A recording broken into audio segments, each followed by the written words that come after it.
Blackstone Audiobooks presents Rumpole of the Bailey by John Mortimer.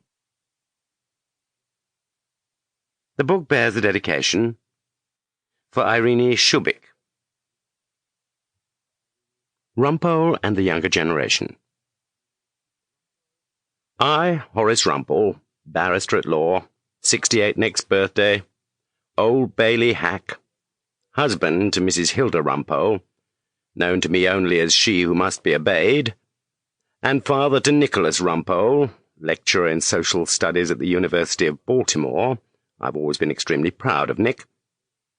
I, who have a mind full of old murders, legal anecdotes and memorable fragments of the Oxford Book of English Verse, Sir Arthur Quiller Couch's edition, together with a dependable knowledge of bloodstains, blood groups, fingerprints, and forgery by typewriter, I, who am now the oldest member of my chambers, take up my pen at this advanced age during a lull in business. There's not much crime about, all the best villains seem to be off on holiday in the Costa Brava, in order to write my reconstructions of some of my recent triumphs, including a number of recent disasters, in the courts of law, hoping thereby to turn a bob or two which won't be immediately grabbed by the taxman, or my clerk Henry, or by she who must be obeyed, and perhaps give some sort of entertainment to those who, like myself, have found in British justice a lifelong subject of harmless fun.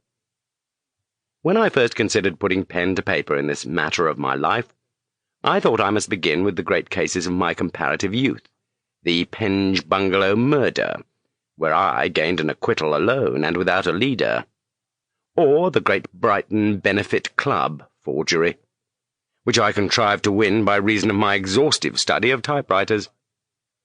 In these cases I was, for a brief moment, in the public eye, or at least my name seemed almost a permanent feature of the news of the world.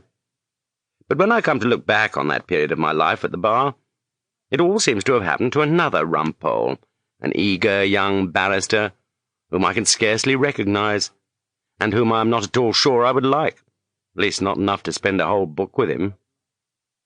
I'm not a public figure now, so much has to be admitted, but some of the cases I shall describe, the wretched business of the honourable member, for instance, or the charge of murder brought against the youngest and balmiest of the appalling Delgado brothers, did put me back on the front page of the news of the world, and even got me a few inches in the Times. But I suppose I have become pretty well known, if not something of a legend, round the Old Bailey. Sample complete. Ready to continue?